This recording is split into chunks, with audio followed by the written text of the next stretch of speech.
விஜய் அவர்கள் சொன்னதுல வந்து இந்த அண்ணன் சீரு தாய்மாமன் சீர்லாம் உன்னோட சொந்த காசுல கொடு, அரசு இந்த பணத்துல வந்து நீ உன் சொந்த காசுல தான் புள்ளைய படிக்க வைக்கிறியா?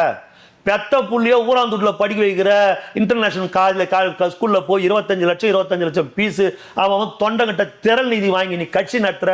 உனக்கு என்னடா யோகி இருக்குது உனக்கு விஜய் பத்தி பேசுறதுக்கு?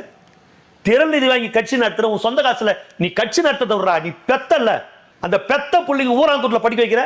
உனக்கு அசிங்கமா கூசல உனக்கு உடம்பு, அடுத்தவங்க காசுல படிக்க வைக்கிறமேனு. அப்புறம் நீ போய் விஜய் பத்தி சொந்த காசை பத்தி பேசுற. தான் உழைச்சு சம்பாரிச்ச பணத்துல தான் ஒரு பிளைட் எடுத்துக்கின்னு தனி பிளைட்ல ஒரு போறாரு வராரு. இன்ன வரைக்கும் சொந்த பணத்துல தான் கட்சி நடத்துறாரு. ஏதோ இப்ப கூட வடபழனில ஒரு மண்டபத்தை ஏதோ வித்துட்டு தான் சொல்றாங்க. இன்னொரு இடத்துல ஒரு பெரிய ஒரு பிளாட்டை ஒன்று வித்துட்டு தான் சொல்றாங்க. புரியுதா? தகவல் வருது. புரியுதா? சொந்த பணத்தை தான் வாங்கி சேர்த்த சொத்தை, சம்பாரிச்சு சேர்த்த சொத்தை வித்து கட்சி நடத்துறாரு. புரியுதா? அவர் உயர்ந்த மனிதர் தான்.